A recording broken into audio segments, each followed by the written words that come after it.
नमस्कार शेतकरी बांधवांनो, आपण पाहत आहात आजच्या कृषी क्षेत्रातील सर्वात मोठ्या आणि महत्त्वाच्या बातम्या. शासनाच्या नव्या घोषणा, अनुदानातील बदल, खरेदी धोरणे, बाजारभावातील हालचाल आणि शेतकऱ्यांवर परिणाम करणाऱ्या सर्व अपडेट्स आम्ही तुम्हाला सांगणार आहोत. त्यामुळे हा व्हिडिओ शेवटपर्यंत नक्की पहा. सर्वात आधी पाहूया सोने आणि चांदीचे दर. सध्या देशातील सराफा बाजारात सोन्याच्या दरात चढ-उतार सुरू आहेत. आज 24 कॅरेट सोन्याचा दर साधारण 1,60,000 रुपयांच्या आसपास प्रति 10 ग्राम इतका नोंदवला गेला आहे, तर 22 कॅरेट सोन्याचा दर साधारण 1,50,000 रुपयांच्या आसपास आहे.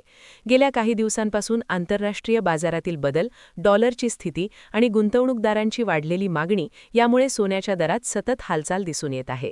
दुसरीकडे चांदीच्या दरातही मोठी वाढ झालेली दिसत आहे. सध्या चांदीचा दर साधारण 2,80,000 रुपये प्रति किलोच्या आसपास पोहोचलेला आहे.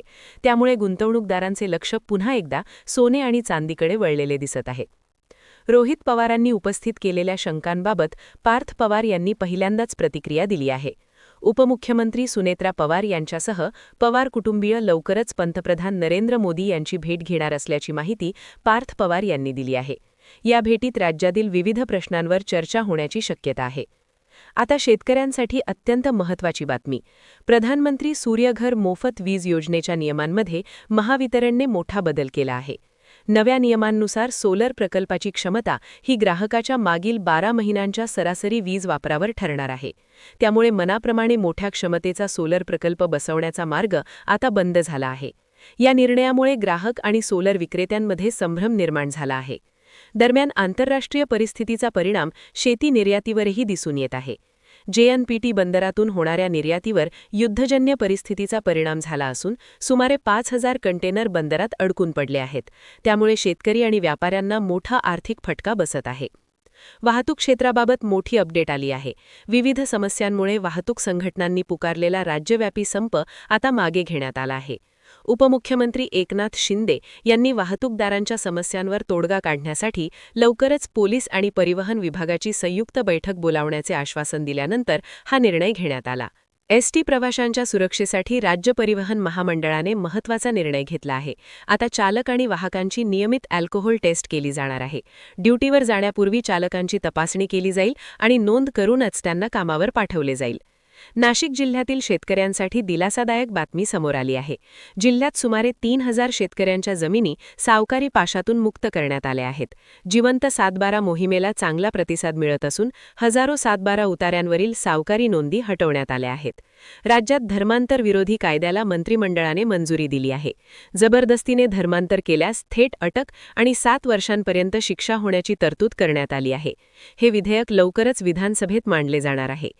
छत्रपती संभाजीनगर जिल्ह्यातील सिंचन प्रकल्पांबाबत गंभीर परिस्थिती समोर आली आहे. पूर्णा नेवपूर प्रकल्पाच्या कालव्यांमध्ये गळती होत असून शेतकऱ्यांनी ताडपत्री टाकून पाणी थांबवण्याचा प्रयत्न केला आहे. मात्र सिंचन विभागाकडून दुर्लक्ष होत असल्याचा आरोप शेतकरी करत आहेत. गंगापूर तालुक्यातील जवळपास 2,000 शेतकरी सध्या कापूस विक्रीच्या प्रतीक्षेत आहेत. कापसाची ग्रेड कमी होण्याची भीती व्यक्त केली जात आहे. स्लॉट बुकिंगची प्रक्रिया सुरू असली तरी सुट्ट्यांमुळे खरेदी केंद्रे कमी दिवस सुरू राहणार आहेत. शेतकऱ्यांसाठी आणखी एक मोठी घोषणा झाली आहे. राज्यातील कर्जबाजारी शेतकऱ्यांना लवकरच कर्जमाफी देण्याबाबत निर्णय घेतला जाईल, अशी माहिती कृषीमंत्री भरणे यांनी विधान परिषदेत दिली आहे. 30 जूनपूर्वी यावर निर्णय होण्याची शक्यता व्यक्त करण्यात आली आहे. दरम्यान द्राक्ष निर्यातीवरही मोठा परिणाम झाला आहे. 2 दिवसात सुमारे 450 कंटेनर माघारी परत पाठवण्यात आले आहेत. मलेशिया आणि इंडोनेशिया बाजारपेठेवर निर्यातदारांनी आता लक्ष केंद्रित केले आहे. दुबईमध्ये आधीच पोहोचलेले अनेक कंटेनर अडकून पडले आहेत. लातूर जिल्ह्यात जलयुक्त शिवार योजनेअंतर्गत 2,600 कामे सुरू आहेत. मात्र या कामांचा गुणवत्तेबाबत प्रश्नचिन्ह उपस्थित केले जात आहे.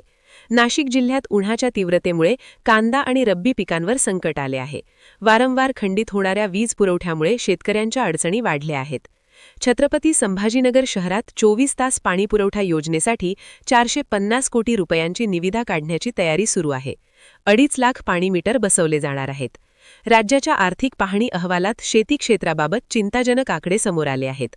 कृषी क्षेत्राचा विकास दर 9.1% 3.4% घसरला आहे.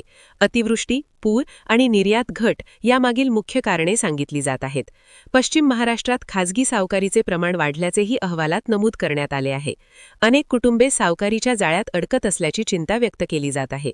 आखातातील युद्धस्थितीमुळे फळांची निर्यातही प्रभावित झाली आहे. टरबूजाचे दर मोठ्या घसरणीत झाले असून शेतकऱ्यांना आर्थिक नुकसान सहन करावे लागत आहे. इराण-अमेरिका तणावामुळे केळ्यांच्या निर्यातीवरही परिणाम झाला आहे. 200 कंटेनर केळी घेऊन गेलेले जहाज माघारी फिरल्याची माहिती समोर आली आहे. नाशिक जिल्ह्यात पाणी टंचाईवर उपाययोजना करण्यासाठी 82 कोटी रुपयांचा आराखडा तयार करण्यात आला आहे.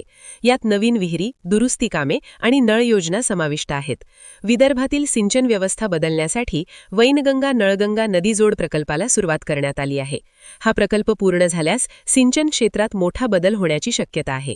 सोलापूर जिल्ह्यात बांधकाम कामगार नोंदणीत मोठा घोटाळा उघड झाला आहे. एजंटांच्या माध्यमातून खोटे अनुभव प्रमाणपत्र देऊन अनेकांची नोंदणी करण्यात आल्याचे समोर आले आहे. कर्नाटक राज्यात शेतकऱ्यांना दिलासा देत कृषी पंपाच्या वीज दरात कपात करण्यात आली आहे. मात्र उद्योगांच्या वीज दरात वाढ करण्यात आली आहे.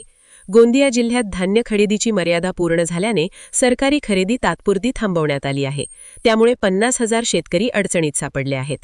ही होती आजच्या दिवसातील महत्त्वाच्या कृषी आणि शेतकरी संबंधित ठळक बातम्या. व्हिडिओ आवडला असेल तर लाईक करा, आपल्या शेतकरी मित्रांना शेअर करा आणि अशाच दैनंदिन शेतकरी बातम्या मिळवण्यासाठी चॅनल सबस्क्राईब करून बेल आयकॉन नक्की दाबा. धन्यवाद.